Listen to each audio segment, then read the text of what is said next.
Well, good morning, and my name is Dr. Beth Unger, and I'm really excited to be here and introduce this project because this was my first project at MIT. I've been at MIT now for 2 years, and so this was a term that I picked up in the yard when I was working with some of the CDPs as the drum rolls.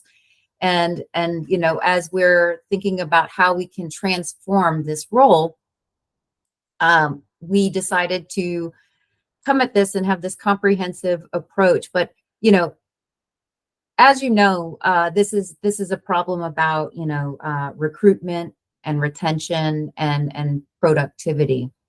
And so our thrust here is how can we push in technology that will make improvements and keeping people to stay longer, and while also helping recruit new people. So we performed a comprehensive analysis that involved many aspects in this study. And like Alan mentioned, we bring a quantitative approach to this.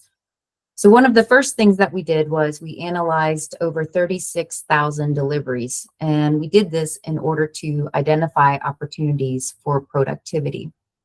We also worked with MIT Center for Transportation and Logistics Freight Lab to see if what they've been doing and looking at the long freight haul to see if there's any options there ideas that we could steal from and bring them over into this industry.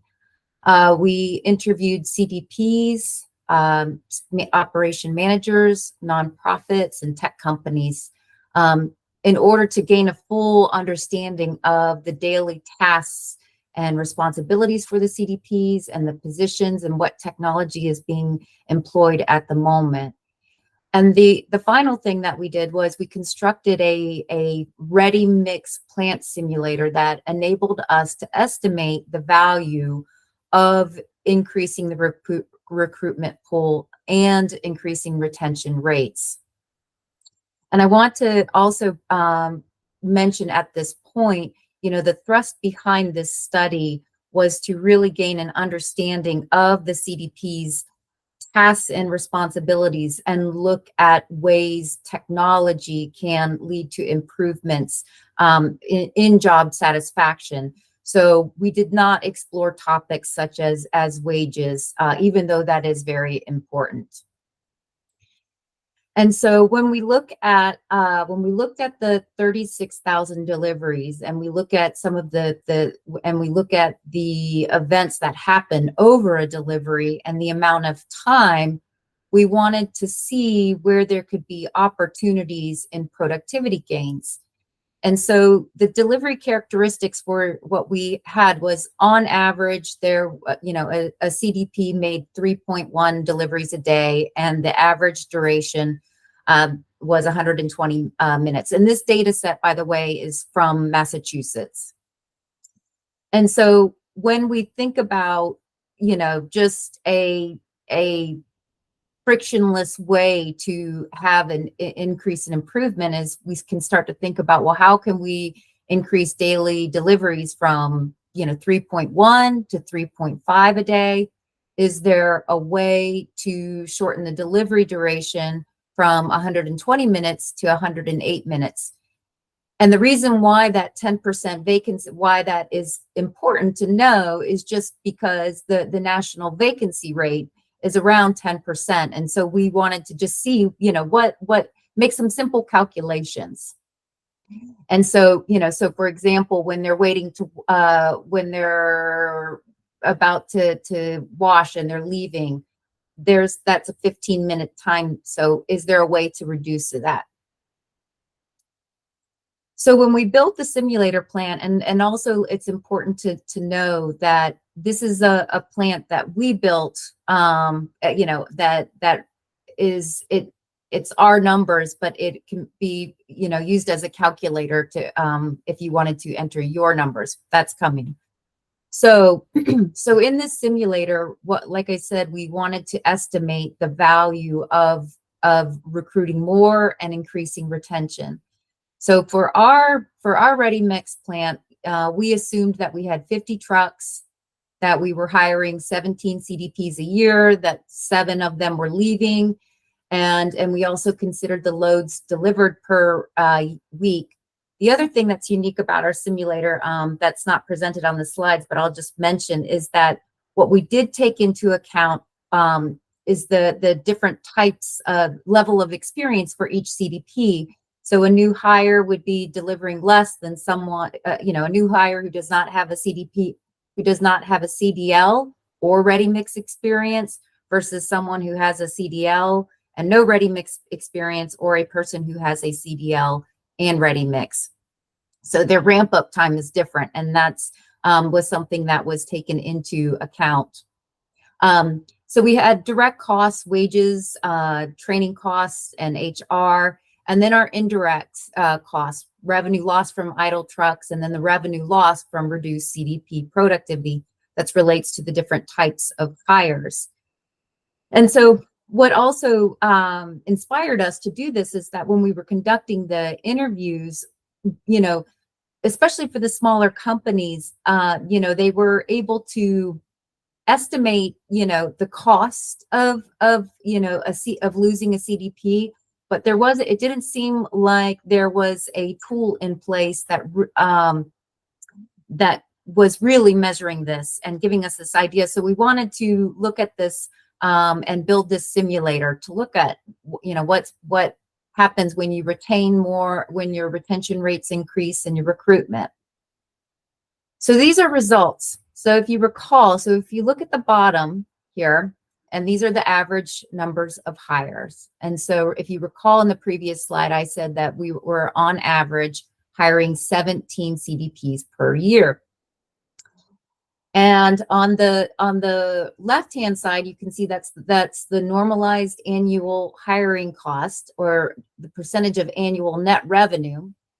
And so what you can see is, and then on the other side, let me just say that that's the lost revenue from idle trucks on the right side. So what you can see here, as you can expect, that, when you move from hiring 17 CDPs to 19 CDPs, you're going to have your direct costs, increase by a couple, by 2%. But what you can see here is that when you see that line here for the indirect cost, you can see that the difference is much greater in your lost revenues from idle trucks. So here, if you are looking at that in between that middle of the yellow 17, if you look at that bar where there's 17, and in that yellow part there, you'll see that that's at about 12%. Well, moving from 17 hires to 19 hires, that drops down to about 7%. So the message here is that expanding the recruitment pool to include those even who do not have a CDL or a ready mix experience is still beneficial, and will, even though it increases the direct cost, the decrease in lost revenues and lost values better. So the other thing that we did was that we were looking at increasing retention rates and how that could provide significant revenue gains in productivity from experience. So if you look here, again, we're looking at the percentage of net revenue, and the normalized increase in net revenue is that if you're looking here at 0, and that's 26 weeks, that's when almost around 46%, I believe, of the new hires, that's typically when they'll leave. So what we wanted to see is, well, what happens when we increase the retention? And so what happens is that for every additional week of average retention, that's going to generate a 1% gain in net revenue. And so in doing that, increasing your new hire tenure by 30% is providing the same value as doubling the hiring rate. And so what we're trying to, the case that we're building here is that, the investment in technology is worth it. And so here you're going to see the picture that you have in front of you is the baseline scenario and for our simulator. And the baseline scenario is that we were delivering 3.1 loads a day, and we're on average making these, about 700 loads per week. But if you were to make an investment in technology and where there's a 10% more gain in productivity, then what you're doing is that a plant could invest more than 5% of its expected annual net revenue in new technology for every 1% gain in productivity and still come out ahead. So far we looked at the deliveries and we built the simulator. And then the next thing that we did was we created a unique national survey, a CDP survey that went out across the US. And what we wanted to learn from the CDPs is to present to them the tasks that they love or they like. There's that group that they kind of this take it or leave it about how they feel about their job, or this group that does not like their job. And in that case, we would present solutions to them and then ask them how much their satisfaction would increase. And the purpose of this was to alert us to where it would make the most sense for there to be technology inserted, where there could be potential gains in recruitment and retention and productivity. So as I mentioned, this was deployed across the US, and we had 439 CDPs fully complete the survey.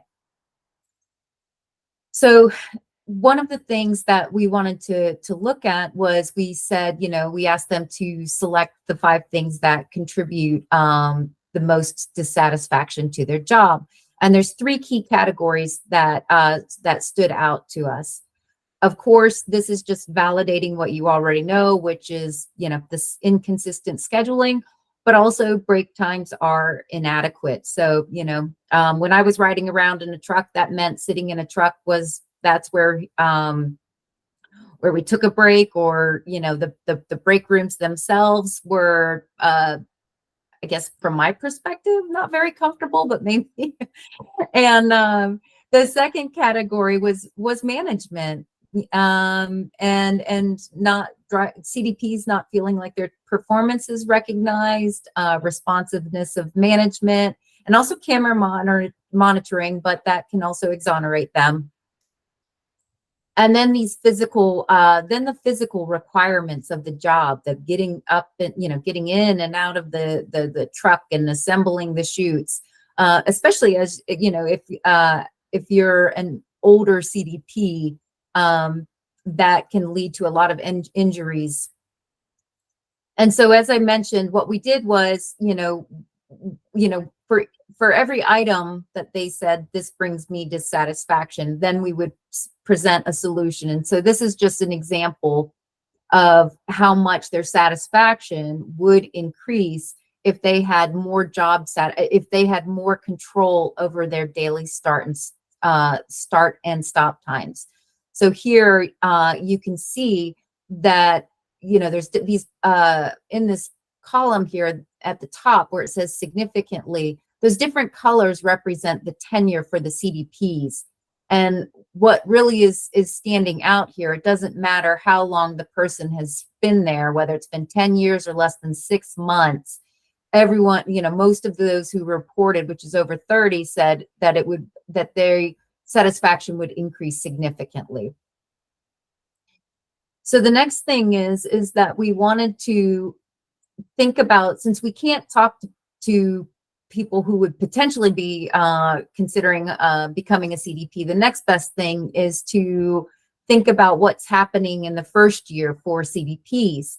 And so we asked the group, how, what are the most challenging first year CDP tasks?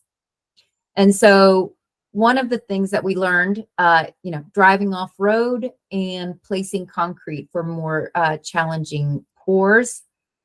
And then the second category is that knowledge and communication. So dealing with the contractors and learning the properties of concrete, but also not only that, but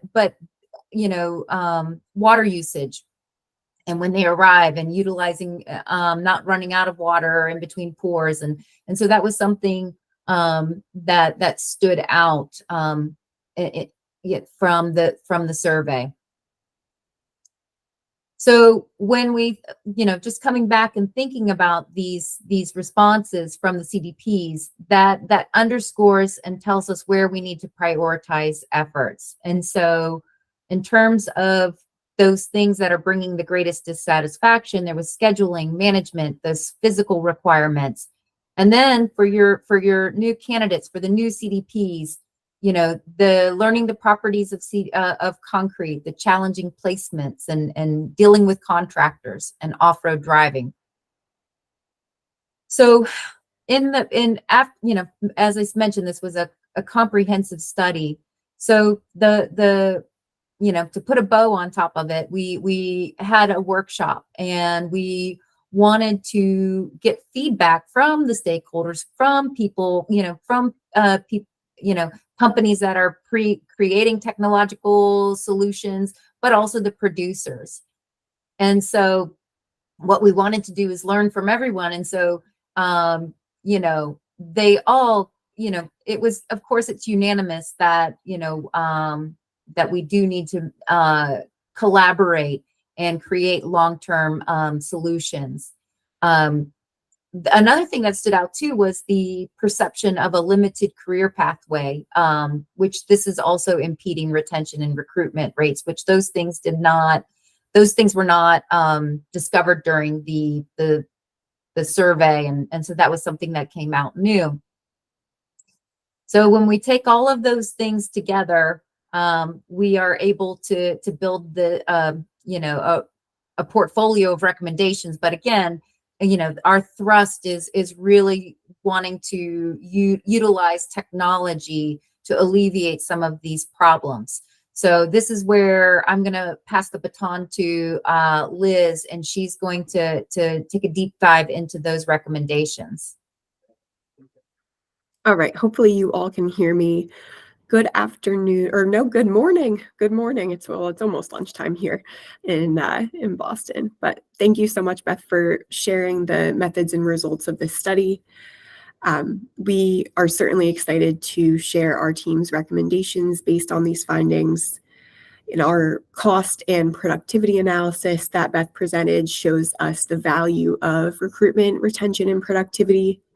The survey and the workshop really provided us some clues on some best solutions, and our synthesis of these leads us to the following recommendations. So, can you go back a slide real quick? Sorry. Okay. As Beth explained at the very beginning of the presentation, we've really identified these three challenges that are facing the ready-mix industry as recruitment, retention, and productivity.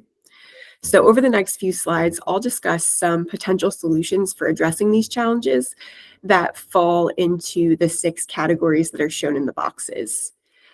It's important to note that there are various systems manufacturers and solutions on the market that can help enable these recommendations. Next slide, please. Okay, so we'll start with recruitment. In order to recruit more CDPs, the first step is increasing that candidate pool. We can focus on developing a standardized set of skills for the CDP to demonstrate that this position involves specialized and technical knowledge. This would really help in recruiting foreign workers by fitting the criteria of a technical role that is required for an H-1B visa. This list of standardized skills would also help to develop the modular curricula that would allow some workers, such as other types of CDL drivers, to be trained without going through the full training.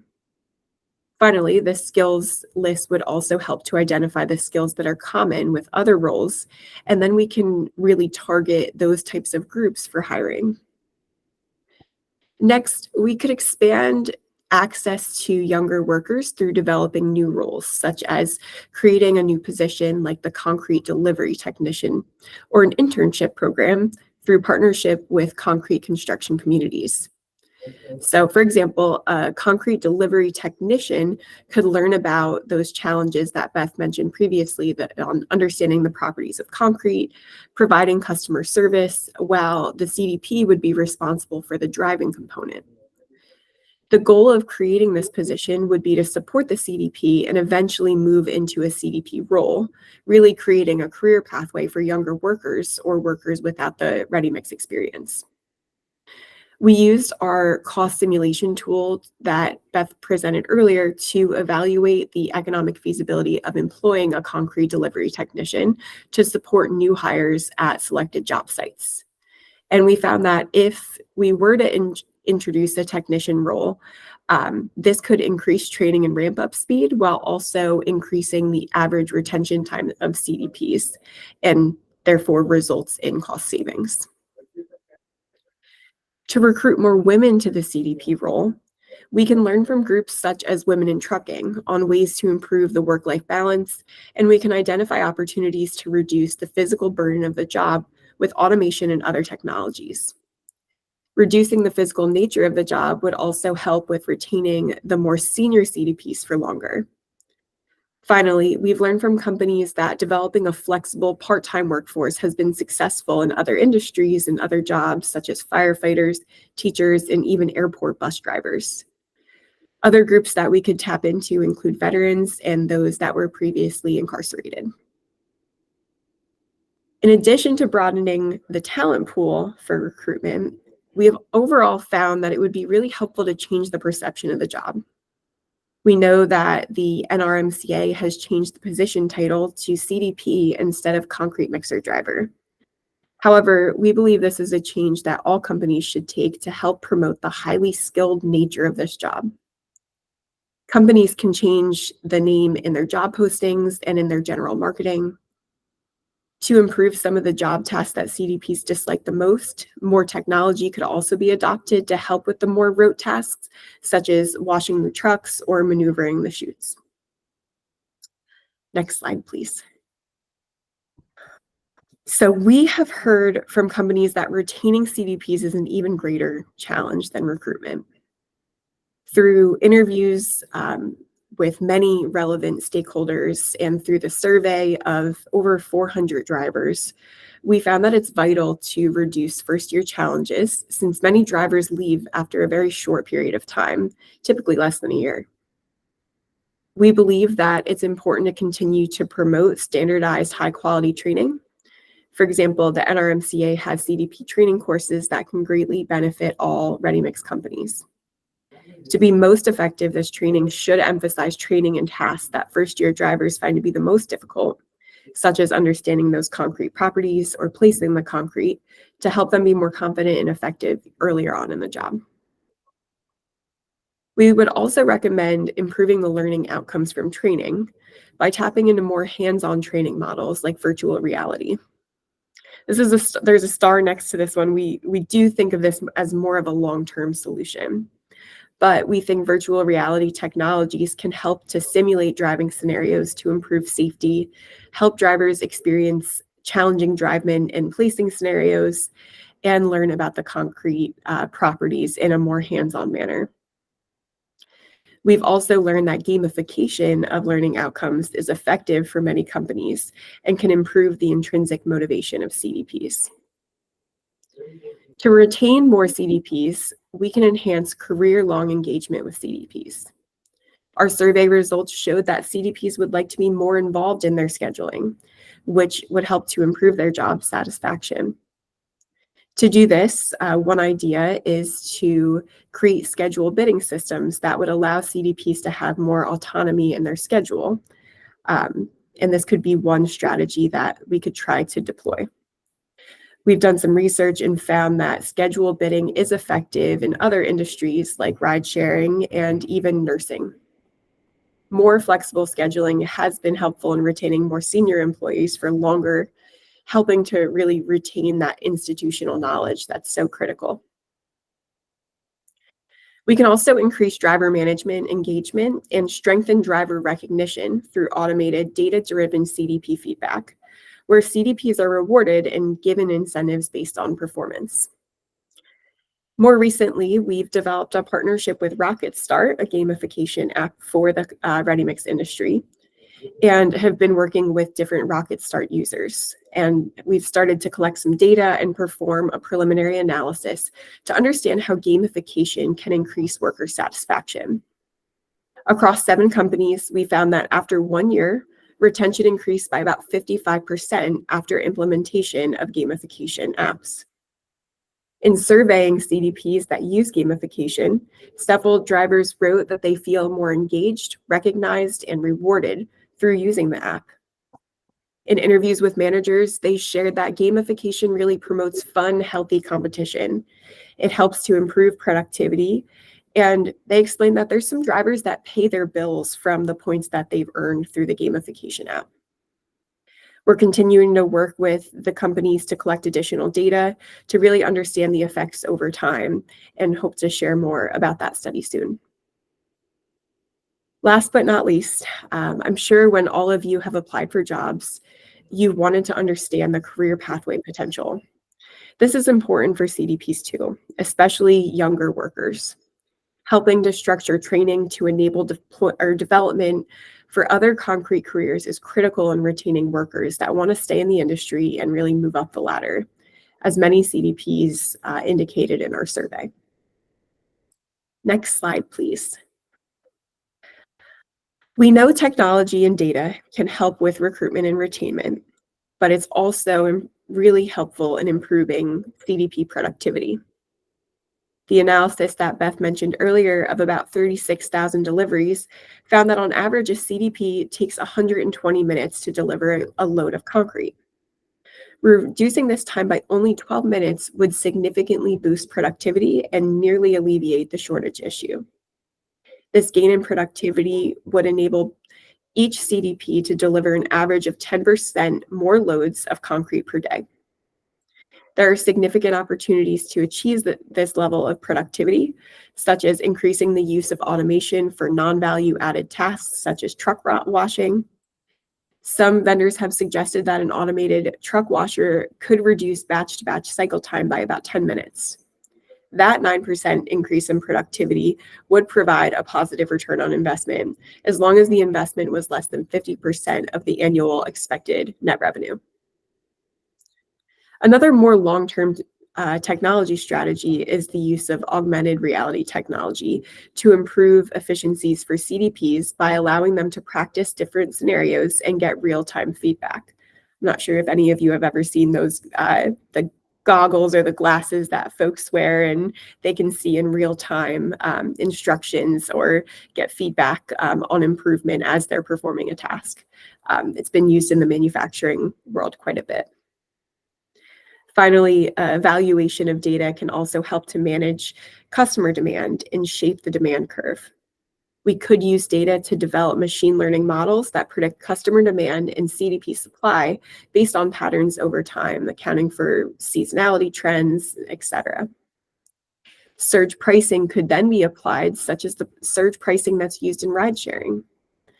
Higher prices could be charged for more unfavorable shift times, like early mornings, holidays, or weekends, to hopefully incentivize drivers to take those shifts. Paired with a bidding app, this could allow for CDPs to choose shifts based on their time and wage preferences.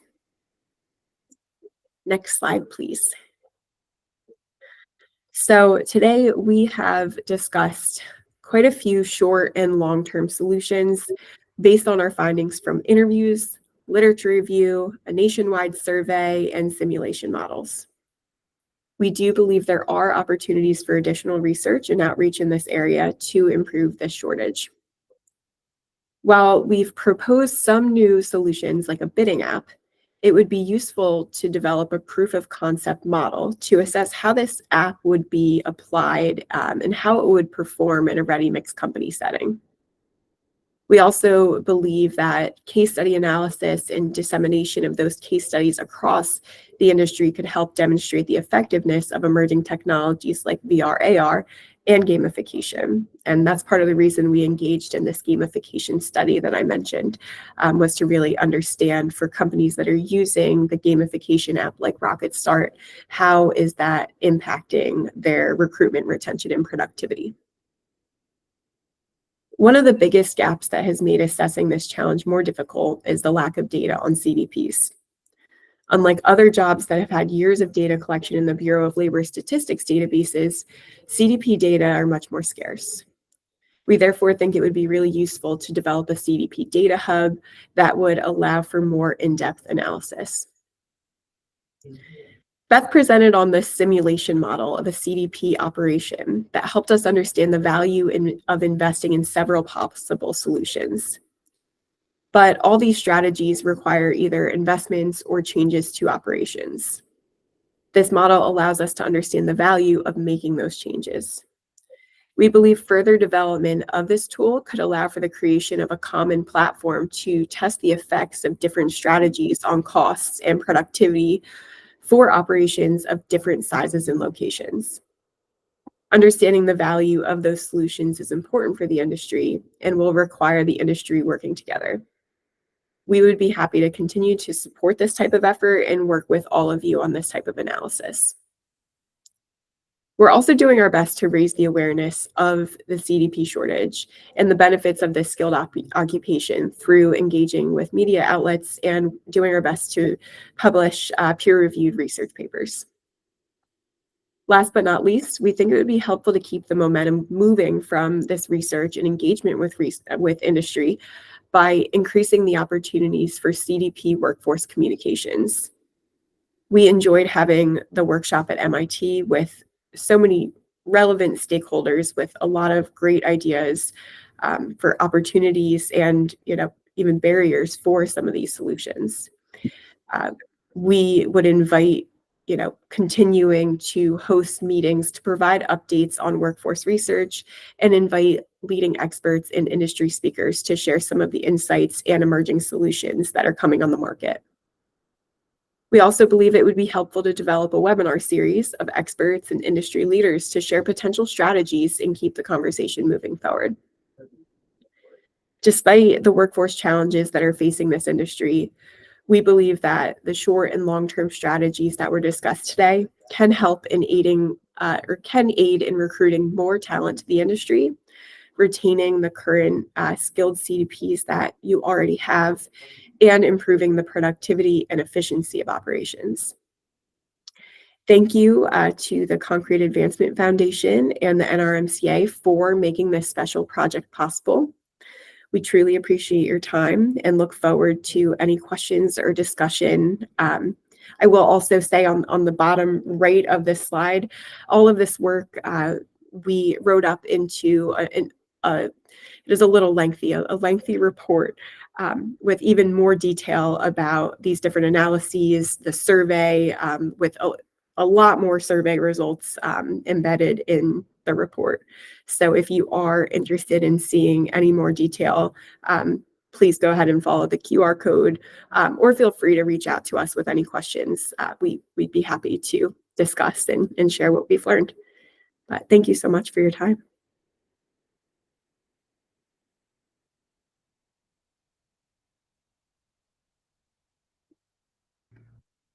Thanks very much, Beth and Elizabeth. Very informative, thought-provoking. We do have time for some questions, so I'm going to open it up. If you have a question you'd like to ask, just unmute yourself and ask the question.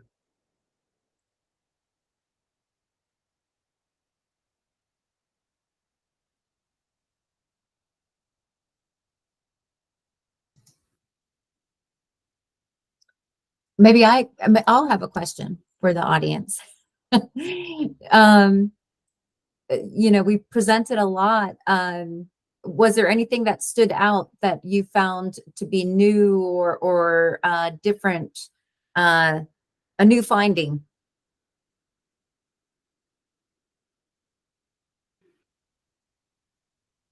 I would just comment, our organization has been looking a little bit at the Rocket Start program and engaging folks. I know Alan's group has done that a little bit. And so maybe you could just dive in a little bit more to on top of what you mentioned of what you guys are kind of seeing initially there with that, or how many groups you're kind of seeing using it that you guys are reviewing right now. Absolutely.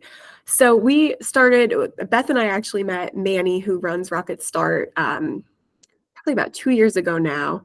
And he last, I think, winter started helping us to connect with, I think there are 7 companies that are currently using Rocket Start in their operations, and the companies vary in, number of drivers that they have.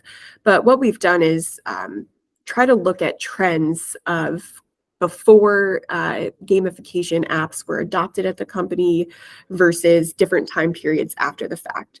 So we've been working to collect data from each of those companies and hope to get even more to look at some of these year-over-year trends, understand the seasonality differences, et cetera. But what we've seen when we take a step back and start to analyze the before Rocket Start, after Rocket Start usage, we do see, I think I had mentioned there was a 55% increase in retention of drivers over 1 year. There was certainly an increase in the number of trips, or I think they call it like trips completed. And they, in interviews with drivers that are using it and with managers that are using it, I have not heard a negative comment. They have emphasized that it has created this healthy competition among their drivers.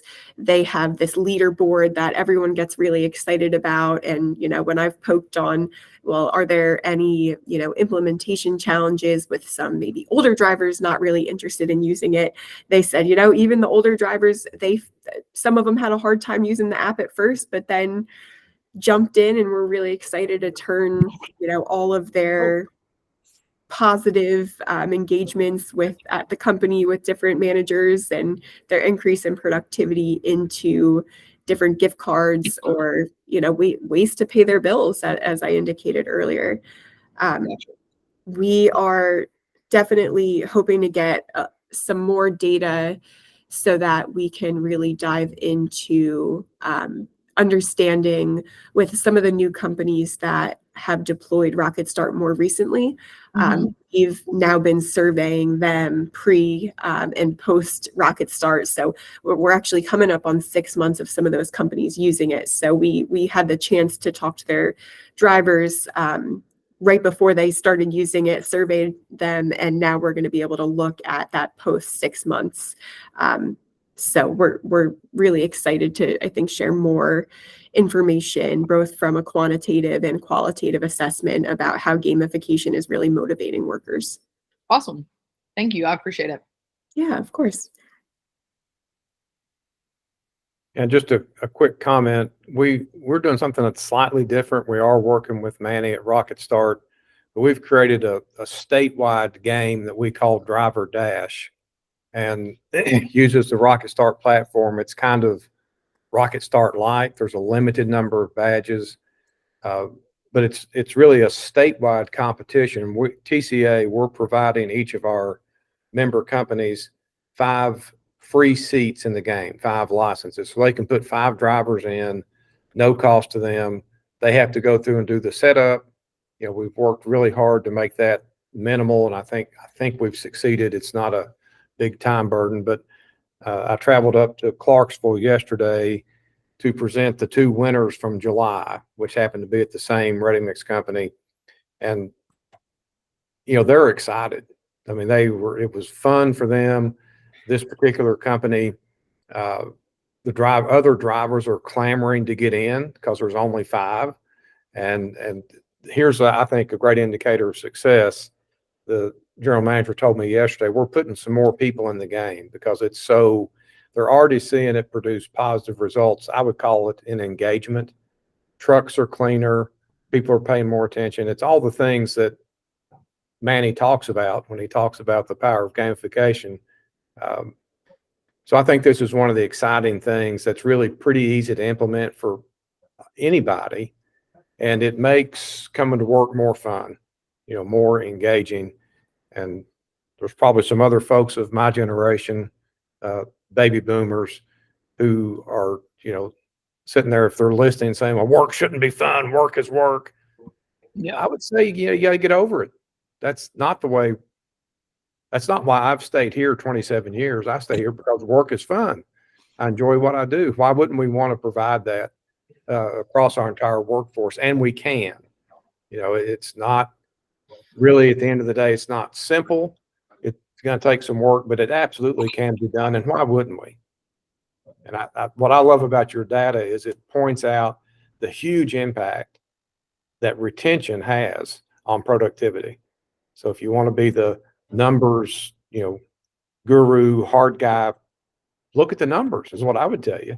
We need to change attitudes. So sorry, soapbox, but we're excited about what we're seeing here. Very early, lots of stuff left to learn, but the early indications are really positive. Can I interrupt and just ask really quick, from a safety standpoint, how does the rocket start work? Are you seeing anything that is indicating that it's compromising safety in any way? I don't think so. I mean, they're not. A lot of the data is pulled directly from the batch system, so the drivers don't have to interact. The drivers are not reporting. Okay.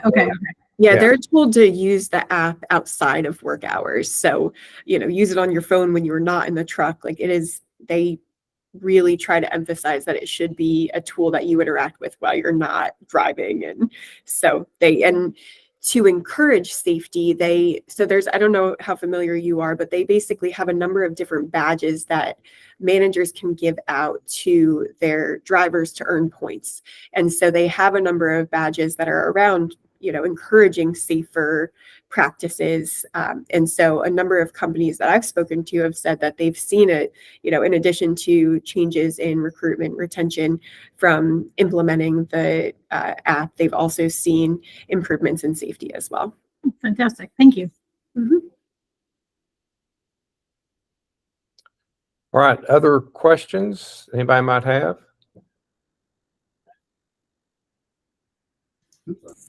I'd just like to ask, how can you get more information about the gamification? It's something I've been thinking about, but obviously something has already been done, and I'd like to know more about what we're doing now in the industry. Hey, Thad, it's Caroline from CRMCA. So we're kind of working on a program through CRMCA. So as a member, you guys would have access to that. And then I can also connect you with Manny, because that's who we're working with too. Perfect. Thank you. Yeah.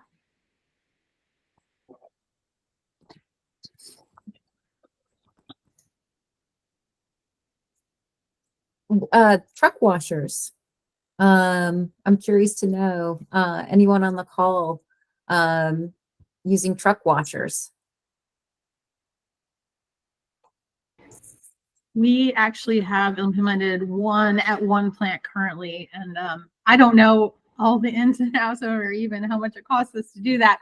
But so far, the feedback from drivers is exceptional. And like Elizabeth had stated, it's saving at least 10 to 15 minutes after loading.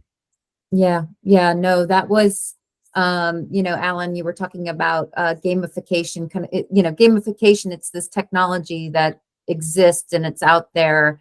So it's like low hanging fruit. And the same thing with the truck washers. It seems like this is an important tool that could lead to huge productivity gains, and also safety. We're up here in Massachusetts, and so climbing after the truck leaves the hopper and going to rinse off, climbing out of the trucks and rinsing it. If a person doesn't have to do that, there's a reduction in the risk of someone slipping and falling.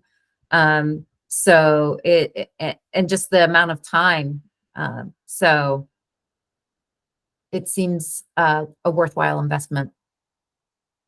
We had one of our members, this has been now several years ago, and every situation is different, but this was a busy commercial plant, They studied this issue. Their trucks were spending way more time at the wash rack than they had allocated. And they could verify that by video. And this was a central mix, a wet batch plant, which, makes that even a little more odd. But they finally went through the process, put in one of the automated systems. And what they told me was, and again, I don't know the numbers. Everybody has to crunch their own numbers. But for that particular plant, it was like they had added 4 additional trucks to the fleet. Wow. Yeah. Amazing productivity. Now, it also was interesting that while it was great for the drivers, and I think safety benefits, as you described, are very, very real, there were a few drivers who didn't like it. So it wasn't this, every driver welcomed it with open arms. You have to do the work, on the front end to communicate. But at the end of the day, it was a huge benefit for them in terms of productivity. And the numbers, the payback was 3 months or something, because it was just for that high volume plant, it was dramatic. Yeah. Yeah. No, we interviewed several producers and came across a few who had invested in the washers, and the message was the same. We also learned about the automated chutes. Those, it seems like there's some work there that needs to be done with the automated chutes. But we, the aluminum chutes, I think Liz, I think we spoke to a producer maybe in Ohio. Yeah. And the aluminum chutes, I think maybe a third of her CDPs were women. And so that, having a lighter chute, that can help increase your recruitment pool. Absolutely. The women, younger drivers, older drivers, I think it really helps to break down one of those barriers that, some folks that understand that this is both a really technical, but also a very physical job. It helps with, when their perception, I think when we've explained that there are opportunities to make that a little easier and safer. All right, we are closing in on the last few minutes of the scheduled time. Are there other questions or comments? We're also really happy to engage with, and if anyone has any questions and you'd like to reach out to us, we're always happy to jump on a call and explain more about the study, or, can email you the executive summary or the full 100-page report if you're really excited about the details. But like Beth, this was one of my favorite projects in the workforce space. We've looked at a number of industries, including different manufacturing sectors, and I think this one was definitely the most fun. So always excited to talk about it.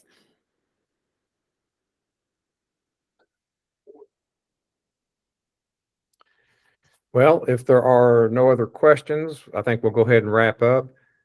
Beth and Elizabeth, thank you so much for a great presentation, very informative. I don't think we have anybody from Concrete Advancement Foundation on the call, but just like to tip of the hat to them for their support of this work and other things in this space. So I would just encourage any of you, if you're not aware of the Concrete Advancement Foundation, it's our Ready Mix Industry Foundation. We support it through TCA, and I support it personally. And if you're not doing that, I would encourage you to join me, because it is, I think, one of the best investments that we as an industry has made in a couple of decades. So they do great work, and they're worthy of all of our support. So I did not get paid to give that plug. I'm just passionate about the work that they do. I thought that, Alan. I was like, I need to throw that out. All right, last chance. Any final questions?